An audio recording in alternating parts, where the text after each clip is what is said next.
நீங்கள் பார்த்துக் கொண்டிருப்பது நியூஸ் 21 செய்திகள். தமிழ்நாடு செய்திகளை உடனுக்குடன் தெரிந்து கொள்ள நியூஸ் 21 செய்திகளை பாருங்கள். பீகார் தேர்தல் வெற்றி செஞ்சியில் பாஜகவினர் பட்டாசு வெடித்து இனிப்பு வழங்கி கொண்டாடினர். விழுப்புரம் மாவட்டம் செஞ்சி 4 முனை சந்திப்பில் பீகார் தேர்தலில் தேசிய ஜனநாயக கூட்டணி வெற்றி பெற்றதை முன்னிட்டு பாரதிய ஜனதா கட்சியினர் பட்டாசு வெடித்து இனிப்பு வழங்கி கொண்டாடினர்.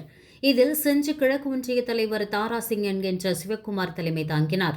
இதில் பாஜகவினர் பட்டாசு வெடித்து பொதுமக்களுக்கு இனிப்பு வழங்கி பாரத் மாதாவுக்கு ஜே என்று கோஷமிட்டனர். நிகழ்ச்சியில் மாவட்ட பொதுச் செயலாளர் பாண்டியன், முன்னாள் மாவட்ட தலைவர் MS ராஜேந்திரன், மாவட்ட துணைத் தலைவர் ஏழுமலை, ஒன்றிய தலைவர் தங்கராமன், மாநில பொதுக்குழு உறுப்பினர் RS சரவணன், ஞானமணி, மாவட்ட துணைத் தலைவர் விஜயலட்சுமி மற்றும் பலர் கலந்து கொண்டனர்.